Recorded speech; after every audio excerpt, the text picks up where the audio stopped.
Thanks, everybody.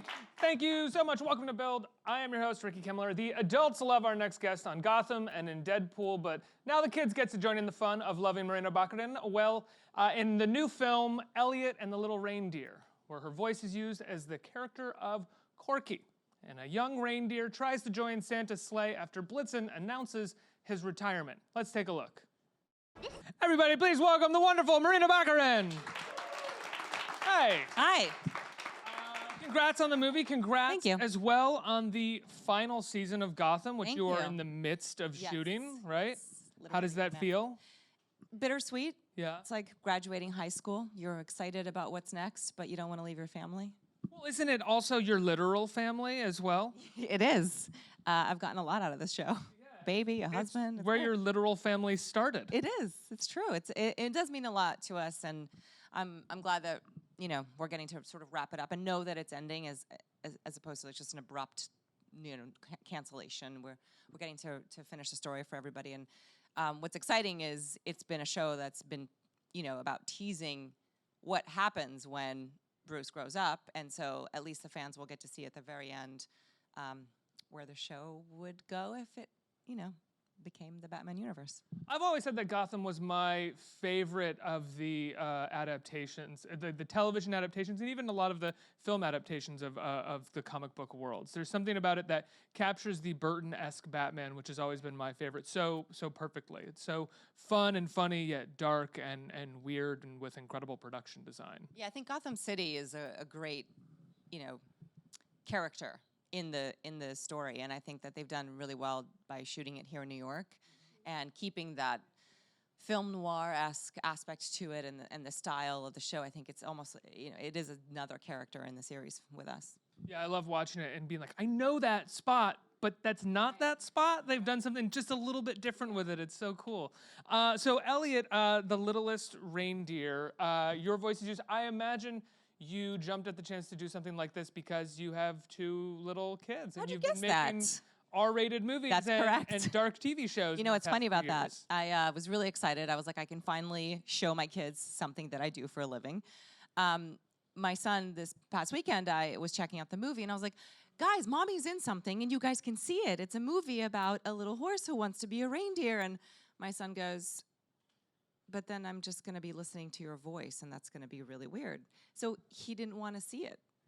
And I was like, he was much more impressed that I worked in Gotham City than in The Littlest Reindeer. I was really disappointed. He was already above it. He was already too old for it. He's 5. Poor moms. I always think back of the things that I said to my mom as a son. It's like, no, Mom, that's stupid. And I'm just like, my poor mother. Yeah. He's gonna watch that. I'm gonna make him. You're gonna sit him down and you're gonna make him watch this. Yeah. You think so? Yes, he will. I mean, I think it's they're all so cute, and it's a story about wanting to be the best that you can be and achieve greatness and the lessons you learn in life. And sometimes you get knocked down and you get up again. That must be such a cool thing because I don't have kids, but I have lots of friends that have children right now, and they have this moment where suddenly their child finds Frozen, and they're just watching it all the time. But because you are in the industry, you can kind of be like, well, I'm gonna make something that they're gonna watch now, and that'll be kind of cool. Yeah. Was that where that comes from a little bit? Yeah, for sure. I mean, I wanted, when I do put thought into what I'm putting out there into the world, and this seemed like something that hurts no one and only does good, really. And you're just sending positive vibes and messages out there, and Deadpool does that as well, clearly in a very different way. I would agree with that. It's a lot of fun. It's a lot of fun, and it's a movie about a guy who's a bit of a jerk, and he has a good motto, good message, good sense of what he wants to do in the world, and he doesn't give a F about how he goes about it. Yeah, and as R-rated as Deadpool is, there is something about it that I find is sort of like older family fun. Like I could see families getting together and kind of enjoying Deadpool. People do. You'd be shocked how many families with 7-year-olds are like, we loved Deadpool. I'm like, really? That's okay. Like, we he just didn't close get all his the eyes jokes. over the other part. It's fine. He didn't hear the thing about the thing. Don't worry about that. Yeah, but it is R-rated as it is. It's a lighthearted affair, I think, and people really enjoy that. So when you are taking on a project, you actually think about that? What am I putting out into the world? How is this going to affect people? Yeah, I do. Yeah. I mean, I also look at, female roles in what the thing that I'm doing and like what's the message I'm sending out there to young girls and young women and you don't always get it right. You also don't have a lot of control sometimes over what's put out there, and sometimes you do need to work. But for the most part, I do try to be conscious of like just what I'm putting out there and to manage the garbage a little bit. Was there a moment or a part where you were kind of like, okay, I think I need to think a bit more intense and think about intent a bit more moving forward? Absolutely. I mean, I would say in the beginning of my career, not the very, very beginning, but, there's like the middle beginning part where I really was a young kid out of school and I really needed to work. And you do a lot, I've done some okay movies, I'm not going to mention any because that's just mean, but, there was A lot of people work on them. You don't want to. Yeah, exactly. And it's totally fine. I mean, there's no bad message in it. It's just kind of like a waste of 2 hours a little bit, but you do get to see me in really small shorts in the desert, so. Wait, so you did name the movie? No, I didn't. Kinda. Is that not a reference to the actual to a movie? I don't think so. Oh. I mean, it is. I would be shocked if anybody's seen it. But after that, you were kind of like, if I'm going to be in small shorts in the desert, I want it to have intention, and I want it to be about more than just that. I want to give a speech about, the powerful women in the world. If I'm in wearing shorts in the desert, I want to talk about RBG to a camera and, really preach the positive. Clearly. So you get to do a movie like this. You have Samantha Bee, you have Martin Short, but you don't get to really meet any of them, I imagine, until the premiere, right?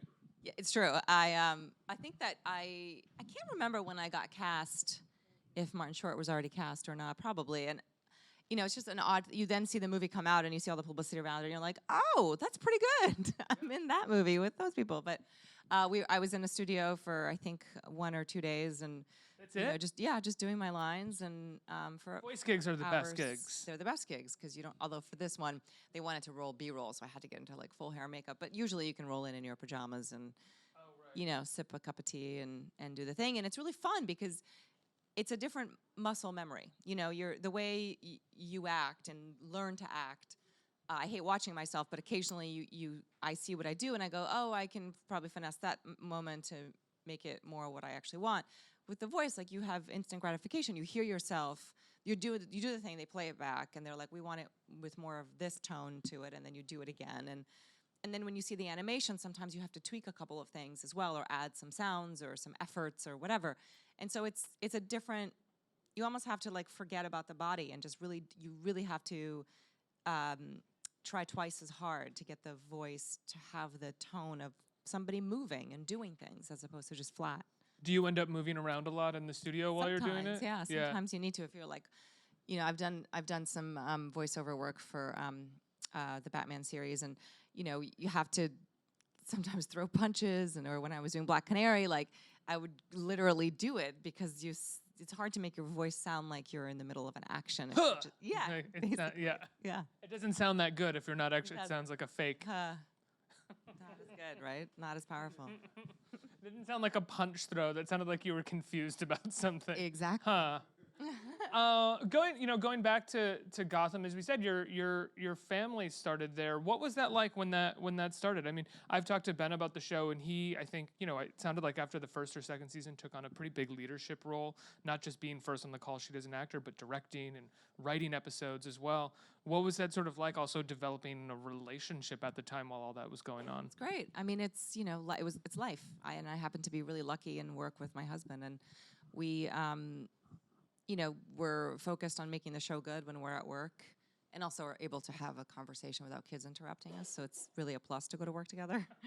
And then we're home and it's our home life. And it was really nice the way it all kind of developed together. And he's been really happy to be able to direct and write on the show and really, in essence, produce a lot of it because he does care about the look of it and so he's very opinionated and it brings stuff up to people, to the producers, people, the writers. Do the two of you talk about the show when you go home as well? We do, actually. I mean, sometimes can't imagine we'll get you a wouldn't. script and did you read that episode yet? What do you think of the scene? And, we'll discuss it. And it's helpful because you can run lines, at the end of the day. You can change lines together, bounce back and forth, and it's nice. Well, what was it like when he decided to direct? Did he run that by you? Was he like, I think I'm going to direct an episode? Yeah, he did. I knew that was something he always wanted to do. And then when he was embarking on it, he was like, "Look, just a heads up, this is going to be all-encompassing. If you don't just show up and start directing, you prep, and there's weeks of prep, and he's shooting at the same time as he's prepping. And then while he's directing, he's also an actor on the show. So, it was going to be a solid 3 weeks where he was going to be really focused on it. And, when you're a family, you have to kind of plan these things out. So we discussed it and figured out how to get through it, basically. And you got through it. I got through it. There were a lot of flowers after. Is that true? A lot of thank you, I'm so sorry, yes, thank you, yeah, I love you, yeah. Likewise, if I was directing something, I think it would be the same thing. You kind of have to be selfish and get in there and, especially if it's your first time, do the best that you can do so that you get hired again. So, yeah. And then recognize that you were selfish and that you wouldn't have been able to be that selfish if it wasn't for the partner that you have. Exactly. That's, I think, a sign of a good marriage. Is there, do you want to direct? Would you direct, you think? I think I would. I've always said that I wasn't interested, and then you start to do a lot of movies and things, and then you start to realize that you actually do know what you're doing, and that sometimes you're better than a lot of people that show up to do the job that they're supposed to do. Especially if you're doing TV and new directors are coming on all the time. I think Yeah. Gotham, you guys pretty much have a sort of stable of directors. We do, but that you occasionally we use. get new directors, and people do. Some people do great. Some people just don't have what it takes for our show. It's a very specific show, and that can be very frustrating. And I've been doing this for a long time now, almost 18 years basically. So I know. So I think in the near future, potentially, I'm much more interested in producing right now. But I think that's something that I'd like to learn. Have you moved into producing? I've dabbled. Yeah. I've sold a show last year, but it didn't get made. And I'm trying again. So fingers crossed. And are you sort of looking for content and looking for writers and stuff, Always. and then pitching it yourself? Yeah, always. Yeah. That's so cool. What made, how did that start for you? Again, doing what we do for a living and having ideas for shows and knowing now what goes into creating a show. And I still think it's a miracle that anything ever gets on the air. The amount of creative people behind it and executives behind it and people that have to all be on the same page and create a product that is good is really hard. It's a miracle / crapshoot sometimes. It's both, yeah. Right? It's the weirdest thing. It's 'cause sometimes I've talked to people and they're like, they just said yes. Right. And we don't know We why. don't know how, why, yeah. Yeah, I know. And they're just giving us a second season and no one's watching it and we don't know why. I know. I think really it starts with finding good content and finding something you're passionate about. You've said that with Gotham, it's a very specific kind of show, and some people can kind of come in and take the reins and direct well, and some people have trouble. What have you seen has been the thing that has tripped people up? Well, it's a big show, so we shoot supposedly in 8 days, a show that looks like that and has that much action. It always bleeds into a 9th day, but that's really, really hard. And we're shooting in the elements, outside, freezing, rain, sunshine, whatever it is, night shoots. Huge setups, too. Huge setups, huge lighting setups, because the show has a very specific look. And you're getting into a lot of action sequences that involve cars, guns, people doing stunts. Yesterday, Ben's stunt guy had to jump into the river. It's freezing yesterday. And you're doing something that typically a movie would take at least a month to shoot, and you're shooting it in 8 days. And the dialogue is heightened, and the situations are heightened. And I think people can get tripped up and overcover a scene or not have a plan in mind and come in with the shots and overshoot, and then your day is screwed. Yeah. That's so interesting that you say overshoot, because whenever I've watched the show, what I've taken from it stylistically is that it doesn't overshoot scenes. It's so often these really big, sort of glorious cinematic setups, and things are done in wides a lot of the time, which is you rarely get from television. You have to pick and choose, I think, on the show, because then you need the grounding human moments, and so you need those extreme close-ups as well in a more quiet scene. But then you need the big wide and the movement to get the show going, and it's still an action show, and to keep it exciting. It still has to be TV on a major network. You can't shoot it all in austere wide shots the whole time. Let's get some questions from our audience. Who has a question? Right here. Hello. Hi. I was wondering if you had a favorite line from this new movie. Favorite line? I don't know that I could pick one. Do you? Have you seen it? I haven't. Oh, sorry. Like a favorite moment? I do love the character that I'm now blanking on her name, the character's name, but I love that she's The going one that to looks try like to Marilyn Manson? Yes. Yeah. That's really good. I love that she's gonna try to make everybody into beef jerky or animal jerky, and you know the whole scene where she comes in and she's looking at the farm and she's pretending that, oh no, I just love animals, and really she's unwrapping. She's got a lot of really funny kind of like Freudian slips as well, where she is talking about them and says something like, they'll make great pies. Oh, I mean, they're like wonderful animals. Yeah, exactly. And Yeah. I wonder, at what age you start to pick up on that?